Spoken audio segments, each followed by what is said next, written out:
G'day everyone and welcome back to another video on the channel, and it is this time of year again. Today we're going to be going back, taking a trip down memory lane and heading to my season predictions from the start of the year. We're going to be reacting to them, seeing how many we got correct. I do not remember many predictions that I did do at the start of the year, so it's going to be interesting reacting back to this video. It was 13 minutes long, so we're going to see how accurate I was with some of these predictions and how off I was as well. So if you guys do go on and enjoy today's video, leave a like, subscribe to the channel if you are new. Let's get straight into it. Starting it off, Alright, here we go. 18. I've gone with the Gold Coast Suns. Very stock standard, generic answer, but the Suns. Now, the Suns look... Oh god, what do I have to say? The Suns ended up coming 12th on the table, so 6 positions off. Predicting them to be wooden spooners just, look, isn't the greatest prediction. They came 12th. They won 10 games, so look, pretty poor prediction for myself. Obviously, North Melbourne were the wooden spooners, but let's see what I have to say. they just don't bring anything. They don't have the list to rise, and obviously this is a very generic answer, but I just don't see them finishing out of that bottom 4 position. If Matt Rao can get up to his best they form did like finish he did out in that bottom 4 position. Maybe they could have a chance of somehow sneaking into the 8, but in my opinion, I don't see them having a good year, and they're just, their whole career has just been really poor. They haven't shown or done. Okay, before this year, their club history was, well, and is still probably one of the poorest out there. Obviously, one of the newer clubs, the Suns, but this year they really took a leap, the Suns.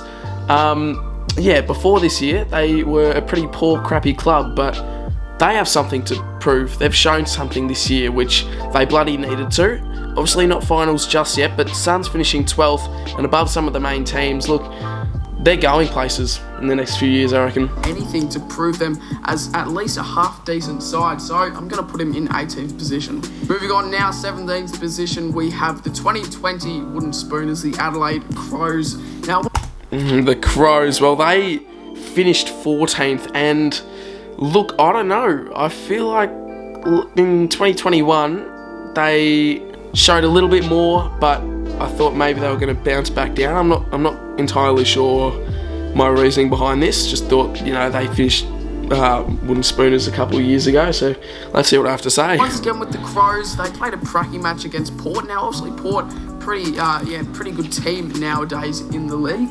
However, they lost by nearly 100 points. A lot of the practice matches had some practice match margins in them, but the Crows don't see them bringing much to the table, and I think they will finish bottom 4. Moving on to 16th now, we have the Collingwood Magpies. Oh no. Where do I start with this one? The Pies in 16th, and they defied all the odds. Every single odd out there they defied. Wow. They finished 4th. They finished in the top 4. Oh my god. There's always, like, you always need a tip, like a big drop off too. Like in 2021, they finished in 17th. So fair enough, me predicting 16th, and as well as pretty much every other AFL YouTuber out there in the community tipping them to have a poor season, finishing at the bottom end of the table. Yeah, 16th position. Wow. Obviously, they came very close to making the grand final. They had a brilliant year under Craig McRae, first year as coach, and usually when you get a new coach, you start off pretty slow, but they went straight into action, the Pies, and they just dominated the league, really. What did they win? I think 12 in a row until they were defeated by the Swans at the SCG. So, yeah, the Pies, geez, finishing top 4, and I predicted them 16th on the table. Now, they are just slack. Last year, well, probably one of their most disappointing years ever, making the grand final in 2018 and then dropping off form so much over the next 3 years is just super poor, and I don't see them winning too many games. Maybe at most 5 to 6 wins for the At most 5 to 6 wins, and they won 12 in a row. This year, but I don't see them getting out of that bottom 4 position. Now, moving on to 15th position, we have North Melbourne. Obviously, they... Alright, well, they were wooden spooners, the Kangaroos. They won 2 games this year with a percentage of 55.8, so, you know what, still in the bottom 4 though, in 15th. You know what, I'll take it. I'll take it. Did win the wooden spoon last year. However, I think they'll rise a little bit up on the table, but I don't think they'll be showing anything Two wooden spoons in a row. Their skills, their list isn't too bad, but I just don't think they've got the experience yet. Their skills isn't that bad, and but I don't think they're in a bit of a rebuilding stage at the moment, the North Melbourne Kangaroos. Moving on to 14th now, this is where we get a bit controversial. I've put the West Coast Eagles. Yes! Okay, a bit controversial. Okay, but they finished 17th, and to be fair, that's actually a pretty bad call. 14th, they finished 17th. What's that? 3 positions off. Out. Losing to the Dockers by 97 points in a practice match. I don't think that shows that you are ready to take on what the season throws at you in 2022. Absolutely anything can happen. Fair call. And if you're losing against the Dockers in a practice match by 97 points, I don't think you're going to have too good of a season. Moving on to 13th position, I've put the Richmond Tigers. Now the Tigers... Okay, the Tigers ended up sneaking into the 8s. Well, not really sneaking in. They were quite comfortably in 7th position. 54 points for the season, a percentage of 121.6, so the Tigers 13th is a pretty horrible call. Tigers are a bit of an interesting team in the competition at the moment. They can either rise and play their top brand of footy, which is the best in the league, or they can probably play some of the worst footy in the league as well. In my opinion, I do see the Tigers possibly somehow making the 8, but that is only if they bring their best form to the table. Well, they did make the 8. Like they could finish they range around maybe 7th to about 13th. Okay, range from 7th to 13th, and they finished 7th. You know, that's not a bad call. Where I've put them, but I just don't see them having a good season. And the fact that they lost to the Suns last year, and last year just some really disappointing results for the Tigers, I don't think they'll be coming into this season with too great of form. Moving on to 12th position now, 12th. We've got the Hawthorn Hawks now. Okay, I've taken that. The Hawks finished 13th. That's a great call. Party time, I reckon. They finished, I predicted them to finish 12th. They finished 13th. Brilliant call. Might be a bit controversial that I've put the Hawks over Richmond and West Coast, but I feel like the Hawks, they've got they finished over West Coast. An up-and-coming list, but I feel like they have what it takes to get some upset wins on the board, get some nice percentage up. And 12th position for the Hawks, I feel like the fans should be pretty good with that. I think I've done them quite generous in 12th position. Now moving on to 11th position, I have the Carlton Blues, and yes. Alright, well, they finished 9th, and I predict them to come 11th. So, you know what, the Blues, I feel like a lot of people thought they were going to make finals until they just kept on dropping down position after position after position, and it came down to the last round when they were defeated by the Pies, and somehow, well, they got kicked out of the 8 and finished 9th, and I predicted them to come 11th. So yeah, let's see what I have to say. I know the fans are going to go off at me in the comments. I feel like the Blues are one of those teams that could range like possibly 5th position in this year's season, but I just don't see it happening just yet. Over the past 6 years, they've been saying they're going to make finals every year, and it just never happens. They never live up to their expectations, the Blues. So I've got them at 11th spot, but currently while I'm filming this video, they're actually beating Melbourne in a pracky match in the Amy Community Series. The Blues are one of those teams that can just range from inside the top 8, probably not top 4, look at the but cut I'll say maybe from 5th to around 12th. Moving on to 10th position now, we've got the St Kilda Saints. 10th, the Saints. Guess where they finished? 10th. Let's go. What a call. The Saints to finish 10th, and they finished 10th on the table. Come on, that's the first correct call of the day. Right. It could be a perfect position to put the Saints, because I feel like it is a perfect position because they finished 10th. From about 6th to maybe 13th or so, so I'll put it around the middle, and I feel like 10th is just the ideal spot to put the Saints, as they have great call. A decent list. However, injuries having a big say on what outcomes are going to happen maybe in the start of the season. St Kilda are currently struggling a lot with their injury list, so they need to somehow pull out a real good brand of footy without those really inclusive players in the side, and probably have to get a very good start to the year. The Saints are one of those teams that really do struggle with the injury list at times, and as we can see in this pre-season, they haven't done well with the injuries at all. So I feel like they're going to have their not very experienced players step up a lot in the first couple of rounds first 5 to 10 rounds, and they really need to get some early wins on the board. Moving on to 9th position, we have the Essendon Football Club. Oof. No. Essendon 9th. Well, I feel like a lot of people predicted them to finish inside the 8, so I didn't think they were there just yet for the 8, the Bombers.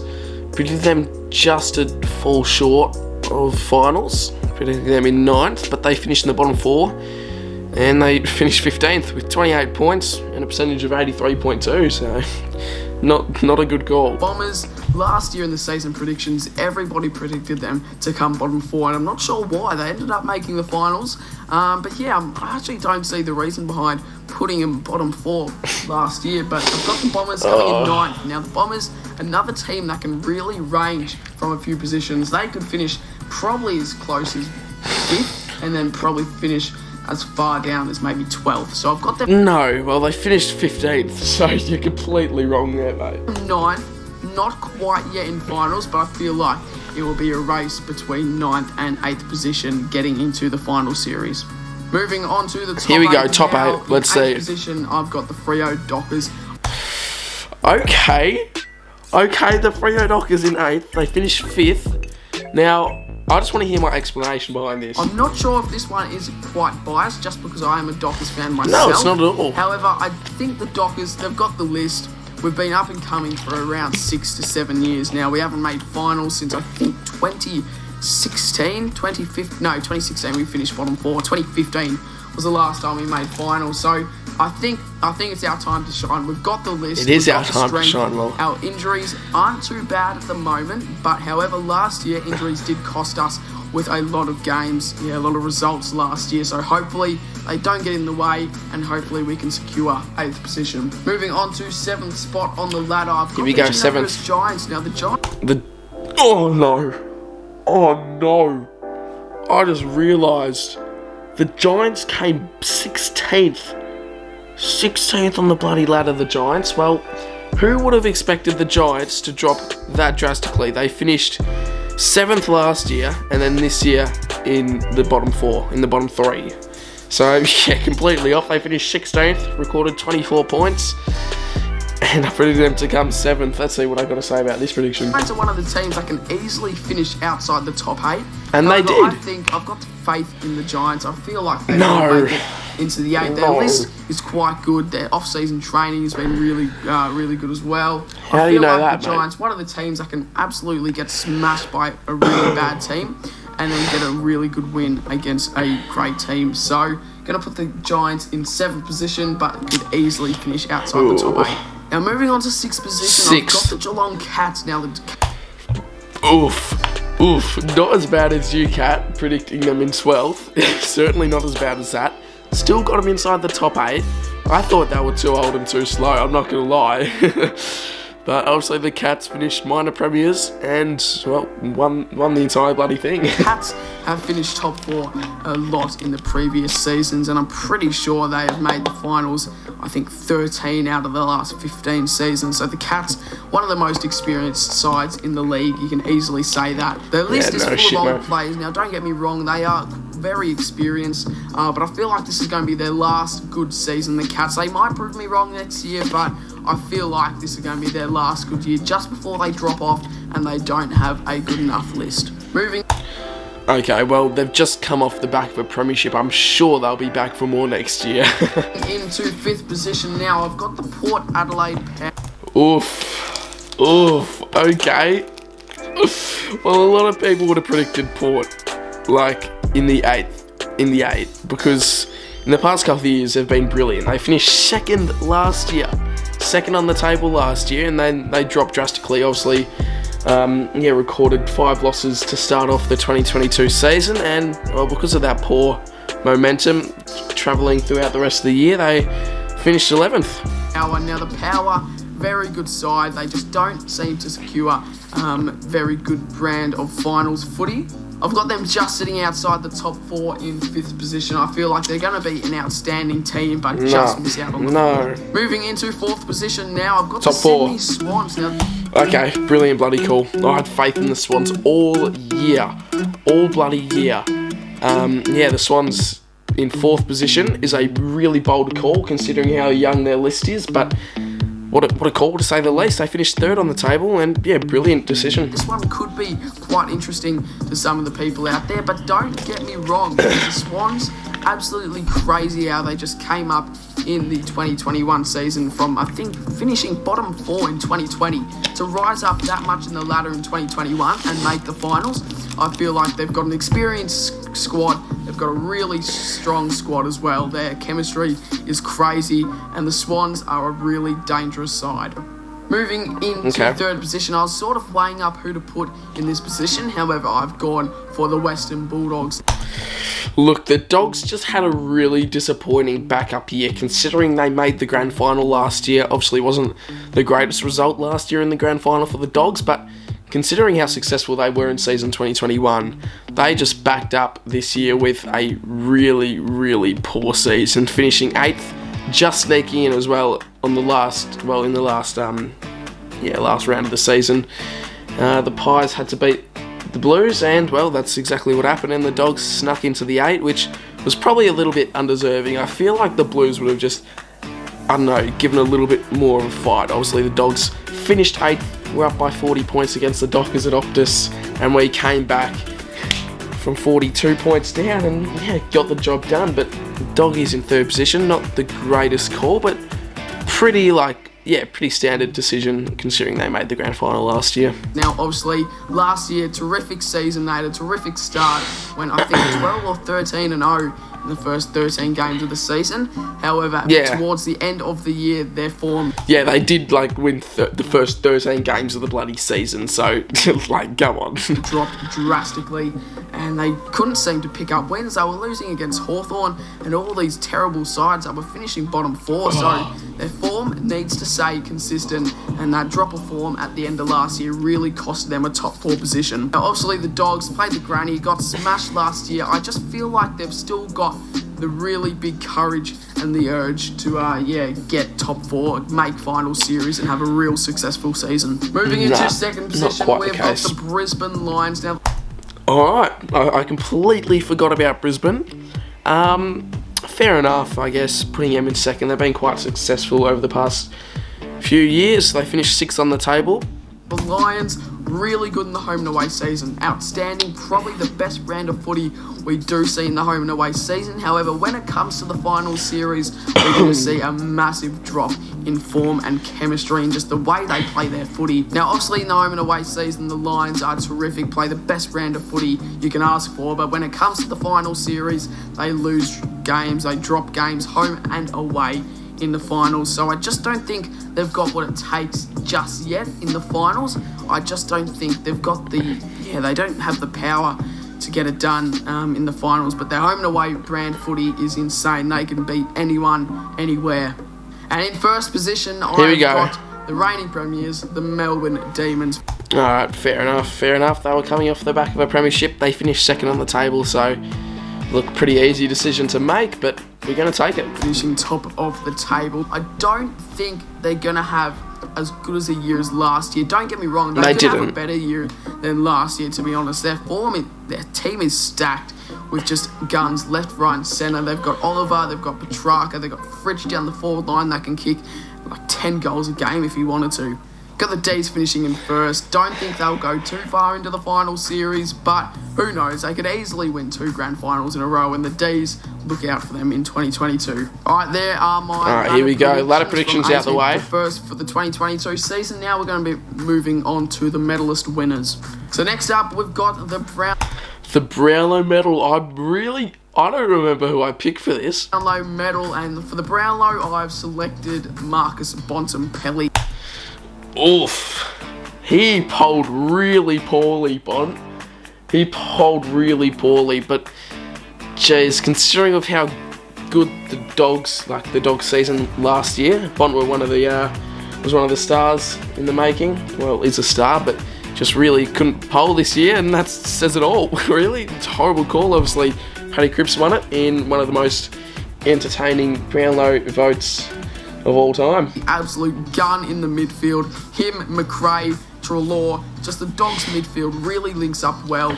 And yeah, geez, Bont, what an absolute skipper to have Bontempelli for your side. He's probably one of the best midfielders in the league. And him, Track, Oliver, you've got Steele, they are all really good favourites to be winning the Brownlow this year. Paddy Next Cripps, up, we have the Spatial. Coleman medal. And Coleman? Jeremy Cameron now. Obviously, Okay, look, not a bad call.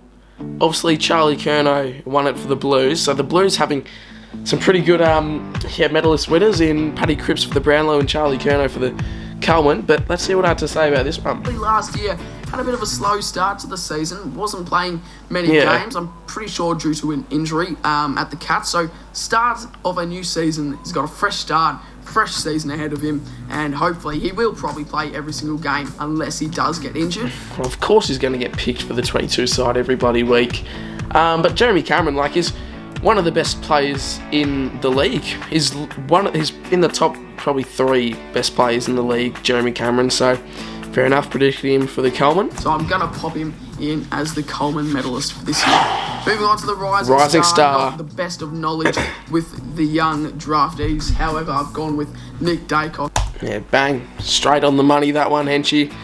Great call, and, well, pretty much everyone predicted Nicky Dacos to come in the Rising Star winnings. And, yeah, obviously, he was able to get it done. He dominated the league. He didn't poll as well as I thought he was going to poll Nicky Dacos, but first-year player, like, give him a rest. He is going to grow up and be a Brownlow medalist for sure. He could win the Brownlow next year if he bloody wanted to. Now, obviously, third pick in the draft this year. Jason Horne-Francis was first. However, we don't really see the number 1 pick get picked too often and play really good. It's usually around like 2nd to 6th pick. Pick number 1 don't always seem to play the best footy. It's usually picks 2nd to around 6th pick. That's what I just said. I just footy and get the Rising Star. So I don't think it'll be Jason Horne-Francis as number 1 pick. I feel like Nick Dacos has a massive chance of winning it this year. And what you all have been waiting for. Oh, no. Players for 2022. I think I picked Sydney. This is a big call, very big call. I'm going to go with the Sydney Swans to win. Okay, nearly. So bloody close. The Swannies obviously coming runners-up in the grand final this year. So close, yet so far for the Swans. They were demolished on grand final day by an 81-point flogging. Look, so close, so bloody close. That would have been a prediction for the ages. And there we go. That's going to be it for today's video. If you guys did enjoy, leave a like, subscribe to the channel if you are new. Look, I guess I'll have to see you soon for my early 2023 season predictions, and then obviously before the season starts, I'll do my updated usual just before the season starts predictions. So leave a like, subscribe to the channel if you're new, guys, and I'll see you all in the next one. Cheers for watching.